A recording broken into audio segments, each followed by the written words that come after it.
bronquial, pues definitivamente voy a tomar o a la semiología voy a encontrar ruidos diferentes, que pueden ser o van desde sucrepitantes hasta unos sibilantes. ¿No? Es igual que lo que yo le decía, ¿no? Y me lo imagino cuando ustedes hicieron cardio y le dijeron que mientras el agujero esté más grande, por ejemplo en cardio, si el agujero es más grande a nivel de las aurículas o ventrículos, pues muchas veces no va a encontrar el sonido. A diferencia que el sonido es, el agujero pequeñito, ustedes lo van a sentir más. Eso lo hacemos nosotros en cardio cuando empezamos a escuchar los soplos. Y si el soplo a veces tremendo, es el agujero mucho más grande, si el soplo es más piante, más musical, como el agujero pequeño, o las características de las canciones que manejan los espacios, ¿no?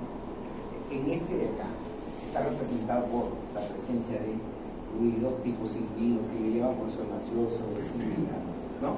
Entonces, esa es obstrucción de la vía aérea. Obstrucción.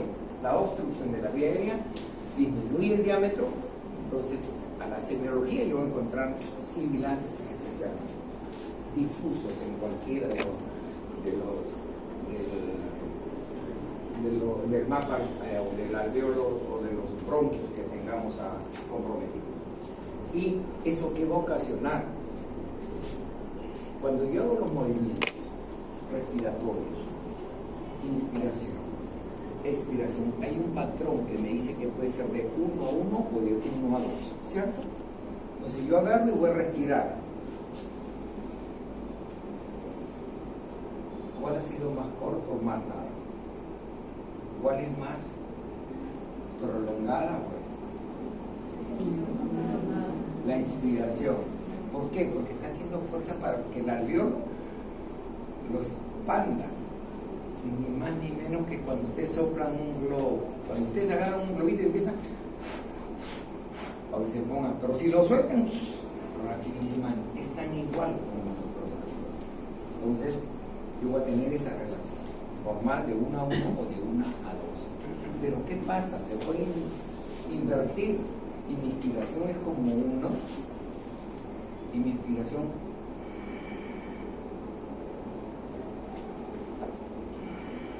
es más prolongada.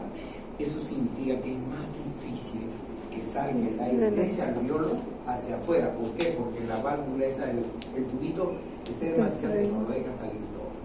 Eso es lo que me representa esto de inspiración prolongada. ¿Y qué es lo que voy a encontrar entonces? Pues, ¿qué es lo que voy a encontrar ahí? A mi paciente obstructivo con una tos persistente que muchas veces no hay dificultad para respirar, simplemente lo sujetamos. Tanto así que a veces hay errores en el triaje, porque me empieza a ver y no lo ven que está con tiraje polina, no hay, solamente que está inclusive está corriendo, está viniendo allá, pero sí se cansa un poquito. Pero eso ya me está avisando que hay algún problema en la expiración. ¿Ya?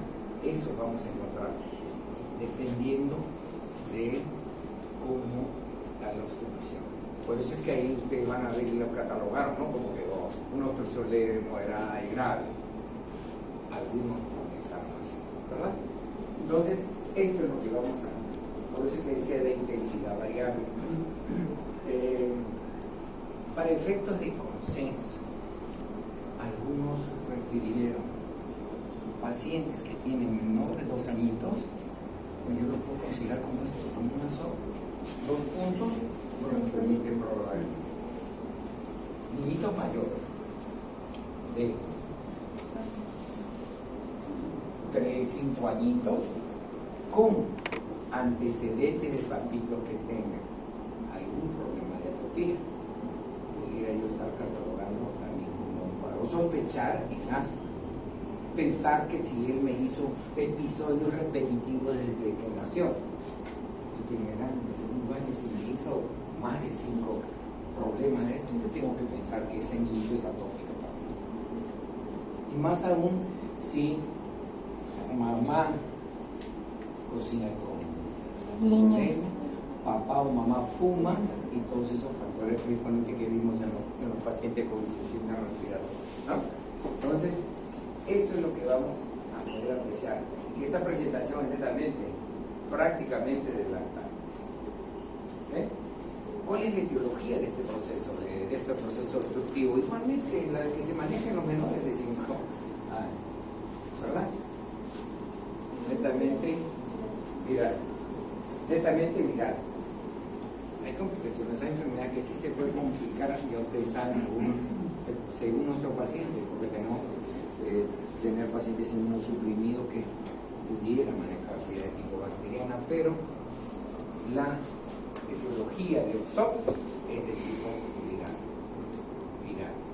¿Ya? Y vamos a manejarnos ahí. Tanto así de que cuando llega un paciente, cuando nosotros manejamos el tratamiento de ellos, pues es simplemente antiinflamatorio. Para manejar esto y ni siquiera antibiótico terapia. Excepto que sea por una influenza o algún otro fenómeno. ¿Ya? Entonces, eso es lo que vamos a ver y manejar dentro de la etiología de la, ¿no? Entonces, existen situaciones en las cuales el SOP va a estar en manejo como así de asma. ¿Cuándo, en qué momento yo voy a decir no, este no es una bronquiolitis, no, este es un asma? Porque hemos visto también a veces que recién nacidos los catalogan de bronquiolitis. Vemos a los otros niños que lo califican de asma también. Entonces hay que ver parámetros, ¿no? Y en los cuales yo voy a poder apreciar de que, por ejemplo, en los casos de bronquiolitis, ¿no? Que es una infección viral que tiene una infección empieza con un resfriado y después se obstruye la vía respiratoria. En pacientes con CRUD también algunas veces obstruye la respiratoria, sino que la obstrucción es más arriba. Ustedes no van a encontrar ruidos agregados, pero referidos. Hay niñitos pequeñitos, lactantes menores, que se les obstruye la nariz y usted va a escuchar y va a decir, no, tiene sibilancias. Siempre yo, al menos les recomiendo que también evalúen las fosas nasales para la respiración. A los más grandecitos le tapan una fosa nasal y debe pasar bien. Pero si usted encuentra que tiene problemas de esto, pues ni modo, yo tengo que pensar que hay una obstrucción. Imagínense que podemos encontrar con un niño que tenga hipertrofia adenoidea, va a tener una respiración ruidosa nasal que se puede transmitir en la región de, cuando examinen ustedes este pulmón. Tengan cuidado con eso. Ahora que nos va a ayudar mucho con esto, ustedes saben, también es la oximetría del pulso, que me va diciendo, me va orientando qué tanto es, y la radiografía, ¿no? Entonces, todos estos componentes yo voy a entender que requieran manejar obstrucción bronquial secundaria a algunas enfermedades, como que le decía, infección viral, aspiración de cuerpo extraño, cardiopatías también con esto, sobre todo pacientes con ICC. El paciente cardiópata con complicación, fácil hacer una ICC. Paciente con bronquiolitis, y al cual me equivoqué en los líquidos, me pasé de líquidos, lo voy a congestionar, me va a producir una ICC y también voy a encontrar ruidos agregados de esas características con sus crepitantes a veces y sibilantes por tener. En otras palabras, diagnóstico diferencial que voy a tener presente para mi paciente con obstrucción bronquial. ¿Okay? Gérmenes atípicos también, por ejemplo, pacientes con clamidia, micoplasma, niños que todo el tiempo van acudiendo a la visita de nosotros porque todo el tiempo nos hace obstrucción. Claro que un niño que esté haciendo obstrucción a cada rato. Entonces, dentro de esos tenemos dos grupos también. Uno que se llama enfermedad de reflujo tronco gastroesofágico, en lo cual todo el tiempo estaba manejándose, que es la región de los pulmones, y hay una patología que a veces pasa desapercibida y que es la enfermedad de FQ. FQ, fibrosis quística. ¿Ya? Y la característica de esa, cuando tenemos ese tipo de pacientes, ustedes siempre le digan a la mamá, señora, ¿y suda mucho su hijo? Y si suda mucho, y van a ver que se sube bien saladito. Entonces me está haciendo una sospecha de esa patología de fibrosis que entra en este cuadro. Ahora, si fue un recién nacido que nació de prematuro, estoy hablando de 32 semanas, 33 semanas, que pasó a ventilador mecánico, ese también es un pacientito que puede hacernos obstrucciones bronquiales acá. ¿Ya? Estoy hablando de esos pacientes prematuros que me hacen alteraciones a nivel pulmonar, bronquial y alveolar, que son la displasia bronquiopulmonar. ¿Ya? Ese pacientito que todo el tiempo estuvo con oxígeno, es un paciente que estaba en ventilador mecánico, pasan a veces, pasan 10, 15 días, un mes y está con ventilador mecánico. Decimos todo, definitivamente voy a tener problemas con displasia bronquiopulmonar. Esos son candidatos a que me estén haciendo problemas obstructivos y van a estar toda la vida combinando. Y que en el futuro probablemente tenga a un pacientito con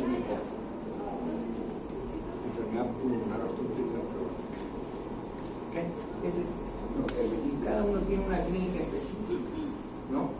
Que tenemos que tener y ver, así como este que les hablé de displasia, que está ventilado mecánico, los factores de riesgo iguales a la infección viral bronquial, que es un lactante que en cualquier momento pudo haber tenido un resfrío o un cuadro catarro.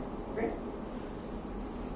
¿Qué factores de riesgo están asociados? Pues tenemos aquella que está manejado por el medio ambiente, por sus estilos de vida y por los factores hereditarios que habíamos comentado antes de atopías o de familiar.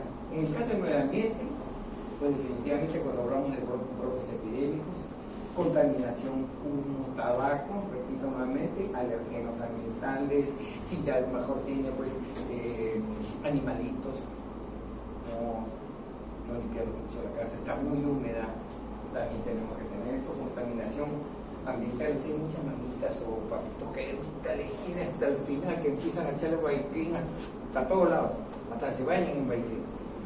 Y esas son olores demasiado fuertes que nos pueden ocasionar una obstrucción en algunos casos. Alergenos extradomiciliarios al polen. De ahí que nosotros, en algunos, que tenemos que hacer el estudio, es aquellos que la mamita les empieza a dar miel de abeja y empieza con listerina. Y pueden ser alergias al polen, porque todo eso viene del bajo. Cambios estacionales, bueno, de temperatura, y el hacinamiento, sigue siendo eso el medio ambiente para él. Y en el caso de los estilos de vida, igual, hacinamiento, lactancia materna insuficiente, asistencia a guardería, bueno, 2, 4, 5, se enfermó uno y hasta ahorita en la collera, alcanza para todos. Su estado nutricional, desnutrido, aditivos y preservantes. ¿No? A veces en la noche va su rico frugo, su rico tampico, qué bacán, ¿quién no lo ha hecho? ¿Quién no lo ha comido? ¿Quién no lo ha tomado? En la lonchera insaludable que nos mandaban. ¿No tomo? Y si viene su Coca-Cola, sí. Esa es la tribu para que sepan que no hay que dar. Bueno, otra de las cosas es la emoción, miedo, poder también hay muchos y nos hacen una pataleta terrible y hacen eso muchas veces y los van a confundir ahí, que va a venir ese pacientito que va a llegar llorando y la mamá dice se pone morado, mira, porque decimos cardiopatía. No, es el grupo de niños que ven y que se llama espasmo de los oídos. Así como hay problemas ahí también con los espasmos oídos, que es una forma de ver y terminar convulsiones. Después, administración de algunos medicamentos. Por eso es que tenemos que tener cuidado. Paciente que tiene asma, mucho cuidado con los aires, sobre todo el ibuprofeno, el ibuprofeno, ¿no? Porque algunos son alérgicos a ellos. No sabemos hasta que no le hagamos sus estudios diagnósticos, que tú ya sabes qué son, su screening o su test, que me va a decir a qué cosas sabe o para el alergia, ¿no? Entonces eso me va a determinar. Después, factores hereditarios. Sexo masculino, le dije que somos los más débiles. Prematuridad, antecedentes de atopía familiar, asma en familia, lo cual, malformaciones congénitas, fibrosis quística, displasia bronco-pulmonar, reflujo gastroesofágico, recurrente cardiopatía, aspiración de cuerpo extraño, administración de drogas, ¿no? Inflamatorios no esteroideos, les expliqué en antes cuál de ellos. ¿Ve? ¿Cuál es el cuadro clínico que vamos a ver en este pacientito? Que si no de frente empieza con problemas de, a veces no tos, sino tirajes, polimnia, va a haber sibilantes y sucrepitantes. A veces hasta los sibilantes ni está pasando usted por ahí y lo ve que está silbando. A veces sin necesidad de estetoscopio, por eso es que en la clasificación de los scores, ahí está, ¿no? Audibles, sin estetoscopio, con estetoscopio, para determinar la gravedad o severidad. Después, alergia de sangre, tejido respiratorio, palidez o cianosis, hipoxemia. Todo esto en relación a qué? Todo esto en relación a que la fisiología de mi aparato respiratorio esté en deterioro. Porque les comenté yo, cuando yo empiezo a tener algún problema de tipo respiratorio, empiezo primero a compensarlo. A medida que no tenga yo oxígeno, empiezo a compensarlo y lo voy a compensar respirando un poco más rápido, ¿no? Si definitivamente sigo con problemas de ventilación y perfusión, ya no solamente van prevenidos sino los músculos accesorios, ¿se acuerdan? Los intercostales, el diafragma, y entonces ya voy a tener los politirajes. Si eso no abastece a ello y se va teniendo mayores, ya empieza a haber alteración de la ventilación-perfusión. O sea, ya no va a haber una buena hematosis. Y si no hay una buena hematosis, va a venir paciente con cianosis. Cianosis que puede ser distal primero, periducal y después generalizado. Entonces, eso es lo que yo voy a encontrar en mi paciente. ¿Okay? ¿Qué más voy a tener al examen físico? Voy a ocultarlo. Voy a ver que a lo mejor tiene un expiratorio prolongado, voy a ver lo que tiene sibilantes difusos en ambos campos pulmonares, hasta que sirva. Eso es lo que voy a encontrar en este paciente. Más aún, si no tiene oxigenación, si no tiene, definitivamente no va a querer alimentarse, entonces le va a decir, no quiere comer. Y según la categoría que voy a encontrar, desde, como les dije antes, dice que está con sibilante y se está yendo, viniendo, saltando, hasta ese niño que va a estar sentadito, pálido, cuyo sensorio está bien deteriorado por falta de oxigenación a nivel del sistema nervioso. Podemos encontrar esto, ¿no? Tengo que tener en cuenta yo que puedo tener algún paciente, según el típico, sea muy agudo, sea rápido, único y uno recurrente porque va a recidivar siempre, ¿no? Más de 3 episodios en el primer año que requiere ya un tratamiento médico y que requiere que ya nosotros le hagamos el screening para ver ¿es el asma? ¿O va a ser asmático?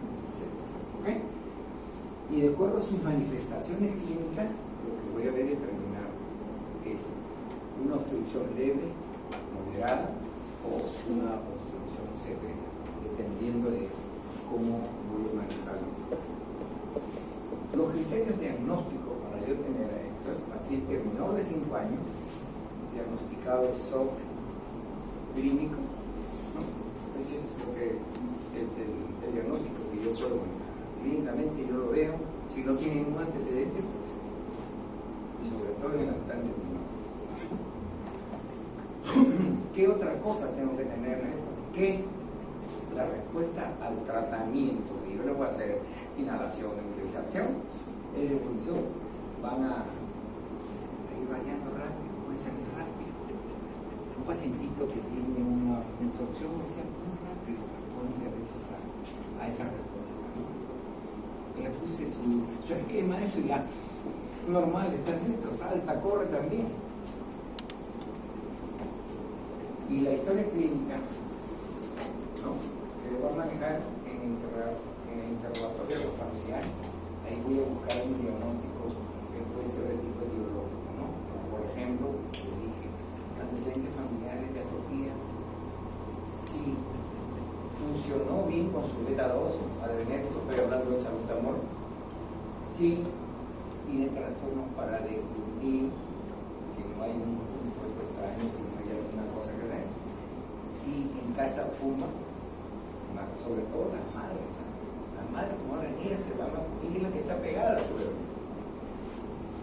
y si van a áreas donde hay esquimientos, jardines o albergues. Entonces eso es lo que yo tengo que tener en cuenta para poder orientar la historia de este paciente y dar un diagnóstico.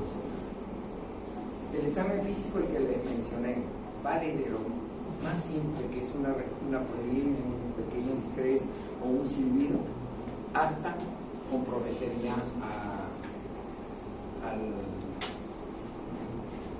la ventilación y perfusión.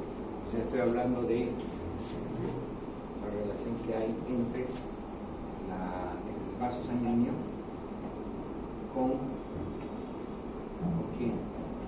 Con la pared del alveolo, porque ahí puede también haber problemas, ahí también puede haber problemas. Puede haber que haya una interferencia entre el vaso y el alveolo, o el alveolo se edematizó mucho y va a ser más difícil de que pase el oxígeno o haga el intercambio, ¿no? Esas son cosas que me van a alterar también esa ventilación o ese hematosis, ¿no? Y eso es lo que vamos a manejar. Ya a la ocultación, lo que le comenté, disminución del murmullo con expiratorio prolongado también y sibilancias o algunos supervitantes. Les decía yo que para evaluar esto, o sea, el diagnóstico que yo me voy haciendo clínico, lo puedo hacer a través de un score que se manejó, una evaluación para esta dificultad respiratoria, ¿no?, dado por Birman y Pearson, modificado por tal, en donde manejó variables como la frecuencia respiratoria. Para eso yo tengo que saber cuánto es lo que debe respirar según el grupo etario, ¿no? Recuerden ustedes que el recién nacido puede respirar hasta menos de 60, pero tiene que ser muy sostenible, ¿no? La característica de este recién nacido es que su respiración es bastante periódica, o sea, es así.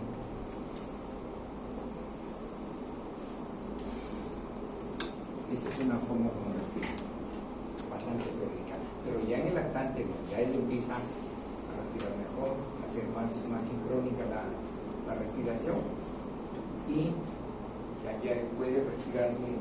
Está clasificado en aquel niño que tiene menor de 6 meses al de mayor de 6 meses. ¿Cuándo consideramos cero? O sea, prácticamente normal cuando él está respirando hasta 40 por minuto. Si lo está respirando por el lactante menor, el pequeño menor de 6 meses, 40, es una respiración aceptable. Pero si esta es mayor de 40 a 55, ya le ponen puntaje de 1, hasta llegar a mayor de 70, en donde el puntaje es mucho mayor de 3. La otra variable es las sibilancias. Y las sibilancias también igual. Si no hay sibilancias, si lo comentamos ahorita, si es expiratoria con estetoscopio, expiratoria con estetoscopio, o cuando ya lo escuchamos desde lejos y sin estetoscopio, ya está, es el mayor puntaje. Igual manera, retracciones. Se utiliza paquete, dependiendo de la utilización de paquetes musculares. Si no hay retracciones, cero. En la medida que haya, es leve cuando utilizamos un paquete muscular, moderada cuando utilizo 2 paquetes musculares. musculares y severa, cuando tenemos más de 2 pacientes. Ya estamos estudiando no solamente los intercostales internos, externos, sino también el músculo de la respiración, por excelencia, el diafragma, y empieza con esto hasta arriba vemos los supracorticales y ahí ya puntajes mucho mejor. ¿Okay? El otro componente ya entra de frente a ventilación perfusión, cianosis. No hay cianosis, pues si hay una cianosis generalizada, está en reposo, sentadito, no se mueve, pero ya está cianótico, pues es de mayor puntaje. Cuando llora y se pone moradito, puntaje de 1. Cuando está moradito, perioral, en reposo, puntaje de 2 puntos. Y esa es la escala más o menos sería para decir que es leve cuando yo encuentro un puntaje menor de 5, de 6 a 9 moderado y severo de 10 a 12. Eso es los grados en que yo digo vivir modificado por tanto. Y eso me va a ayudar para qué? Para iniciar el tratamiento. Porque así ustedes vieron que para dar el tratamiento en asma había una área, un paso a paso que le pusieron un tipo 1 hasta llegar hasta 5 para poder ver y manejar este tipo de pacientes con asma. ¿Qué criterios tengo yo de severidad de este paciente? Este cianótico, que tengo un tórax silente, es un tórax que él solamente está en este sentido que hace más bien. Cambiando el tipo de respiración. Cambiando. Esto es un tórax que ni se mueve, ¿ya? Porque no tiene fuerza para salir. Eso mayormente también lo vemos en pacientes que se están agotando. De tanto estar. Es como que si hiciesen abdominales, decimos nosotros, porque de tanto que a veces ya no da después el músculo y se paraliza.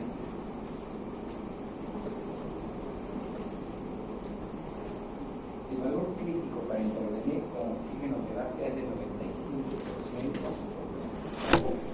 Hay que tener en cuenta que según el fío que vamos a manejar por estar desaturando, le podemos adicionar cambios por cánula o nosotros empezamos con un recién nacido con un casquito cefálico.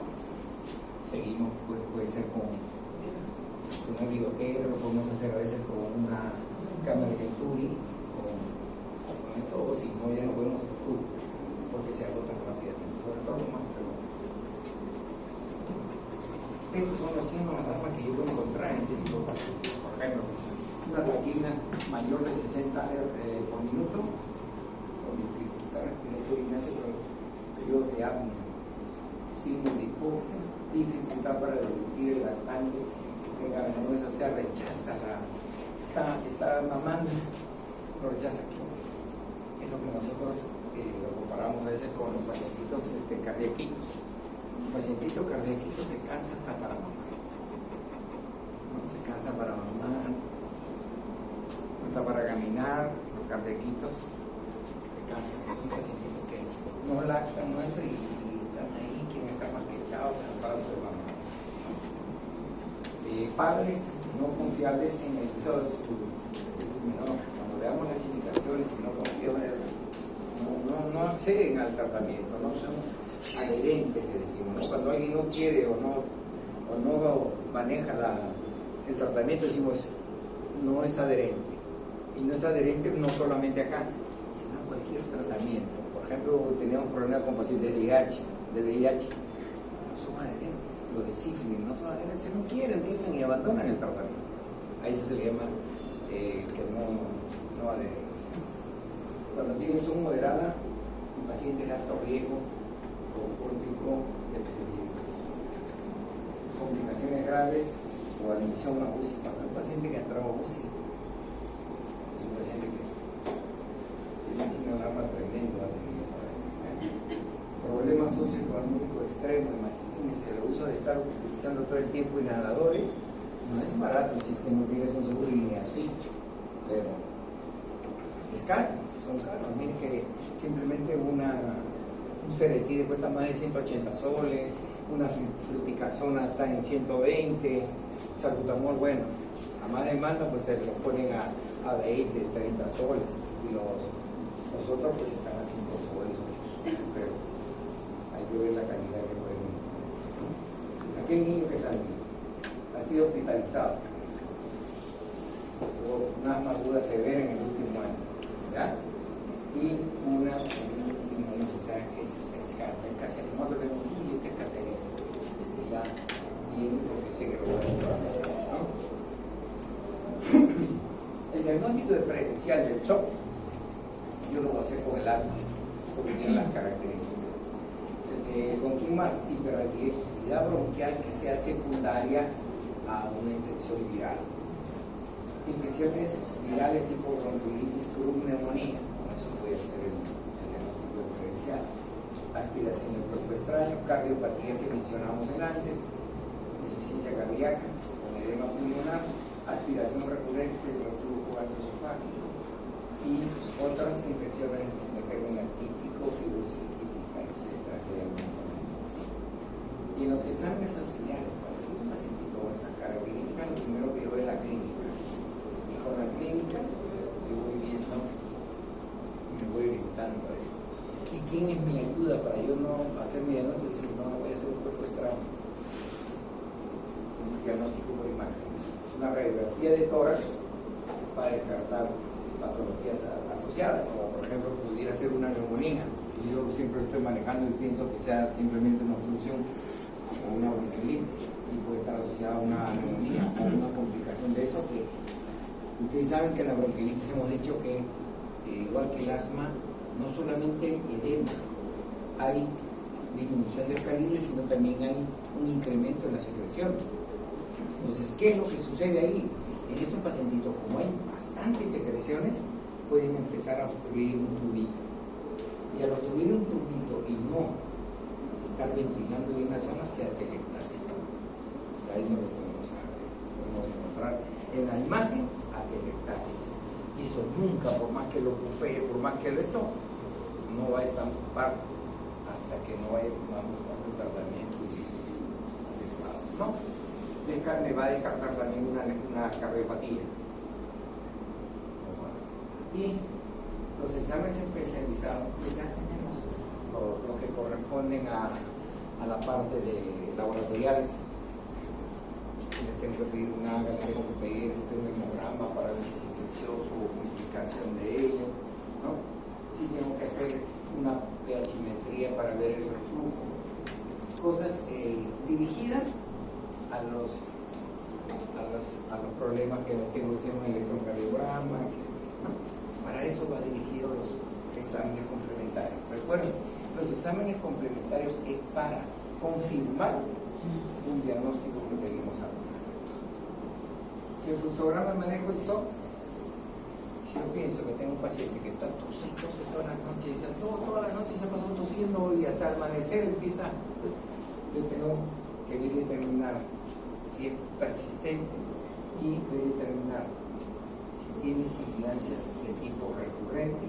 Entonces yo lo pongo ahí como un síndrome de disfunción respiratoria, una SOP. Ese tenga ahora. Y ver y determinar según mi SCOM y colocarlo.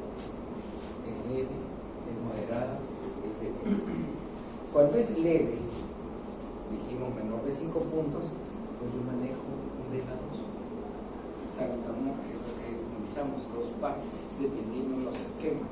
Puedo hacerlo cada 20 minutos, cada 30 minutos y después cada 3 o cada 4 horas, ¿no? Y importante es que él responda. Importante es que él responda, porque él puede salir y ya va a la casa. Y simplemente con líquidos y control. Siempre no se olvide, el paciente tiene que venir a controlarse 2 días o 3 días para ver cómo va la evolución de eso. Y después ya va a la casa. En el caso que no responda, o usted en el caso de 6 a 9, pues ni modo, también lo buceamos ahí, puede ser cada 10 minutos, en 1 hora, o sea, puede ser 4, últimamente se están manejando 2 o 3 inhalaciones cada 15 minutos.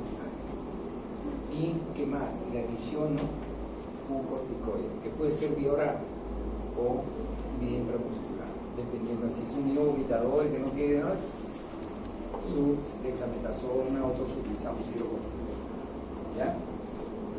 Y también le damos la evaluación y si con eso mejora, va para la casa. Entonces la idea es que lo pasemos en escalón, pasarlo de una moderada a una leve y de esta leve puede ir a la casa.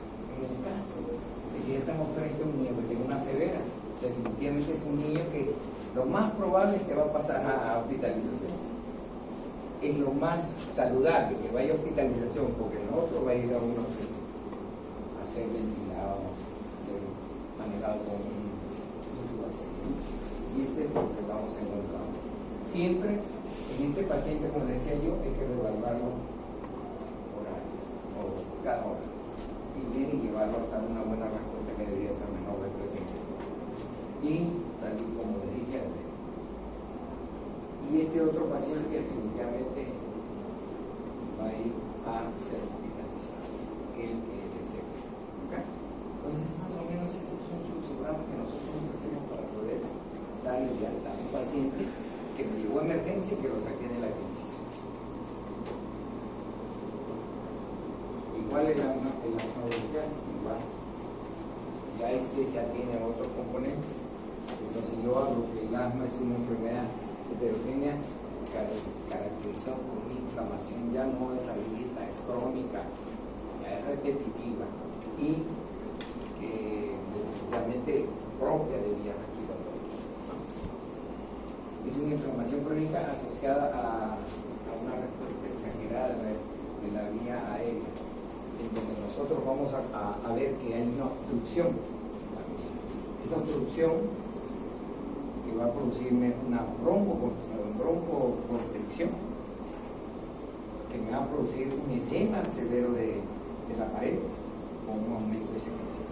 Entonces yo voy a tener que manejar frente a eso, yo voy a tener que ir a atacar esos, porque si hay obstrucción, ustedes ya saben, como lo vieron en su ejemplo, yo utilizo un beta 2, así como en el bronquiolitis, un beta 2 para desinflamar de un corticoide. El corticoide puede ser vía oral, puede ser intramuscular y o después va a ser igual inhalatórico. Si mejora con eso, después se va a ir seguramente con su beta 2 de acción prolongada, que casi siempre están asociados a un corticoide, ¿no? Entonces, esas son las definiciones de cada uno de las guías, no solamente la OMS, cada uno, el GEMA, el GINA, todos, cada uno hace una definición de cada guía. Por ejemplo, el GINA define el asma como una inflamación crónica de vías aéreas en la que desempeñan un papel destacado determinadas células y mediadores celulares. Cuando ustedes lo vieron y manejaron, sí, unas citoquinas que son representadas por la inmunoglobulina E también. Cuando nosotros lo usamos en asma, usamos inmunoglobulina E. Inmunoglobulina E. Entonces, con eso digo, este paciente es atópico y está más cerca al asma que yo al hospital. Entonces, eso es lo que es. Igual, ¿quién maneja el GEMA? Es una guía española. El asma es un síndrome que incluye diversos fenotipos. Ya me habla de fenotipos clínicos, ¿no? Hay varios fenotipos que nos vamos a ver, que ustedes ya lo vieron, ¿no? Hay unos, incluso hablamos también ya de predictores. En el tratamiento vemos ese tipo de separación de cada uno de ellos, que es diferente. Nos vamos a ver, como les dije yo, esos que tienen obstrucción de SOP, pero que están normales, tranquilos. Pero vamos a tener el otro que sí de tipo atópico y el otro que es intrínseco. Y esas manifestaciones clínicas clínicas son similares, pero etiologías probablemente diferentes, cada una.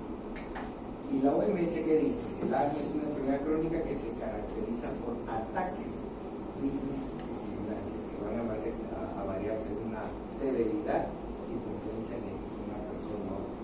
Se presentan de diferentes modelos, si se quiere llamar, en cada uno de ellos. Cada uno tiene una presentación diferente de cómo vamos a ver, ¿no? Entonces, en la epidemiología, la enfermedad crónica más frecuente en los niños, de la que más vamos a ver. Ahora se ha incrementado mucho más con todas las sustancias alergenas que estamos manejando, con todos los cambios de patrones alimentarios.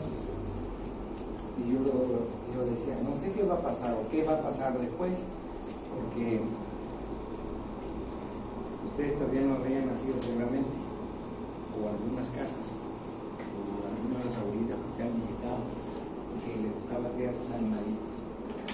Los animalitos se criaban y, por ejemplo, unos pollitos, cuando yo iba a la casa de mi abuela, unos pollitos, y esos pollitos que tenían 2 o 3 meses para recién dar de vuelta. Ahora no, ahora los pollitos no duran ni 3 semanas para que ya estén en la brasa.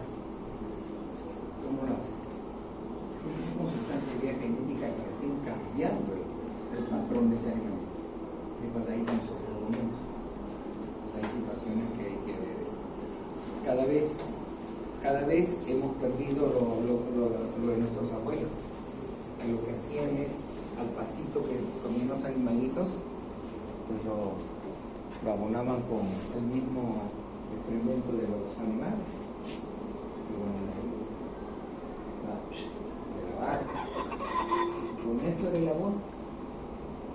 Ahora no, ahora todo es insecticida. Entonces, miren, ahora queremos retroceder el tiempo. Ahora le hemos cambiado la nomenclatura. Orgánico, cosas orgánicas. Orgánica significa que no tenga ningún tipo de insecticida ni esas cosas. Lo que hemos hecho toda la vida. ¿Por qué creen ustedes que ha habido antes longevos viviendo más de 100 años, 90 y tantos años? Ahora estamos en esto ha bajado bastante. Ahora capaz llegamos a un 70 años, 75 años. Nuestro patrón de vida, de expectativa de vida para nosotros cada vez más corto. Así que hay que tener cuidado.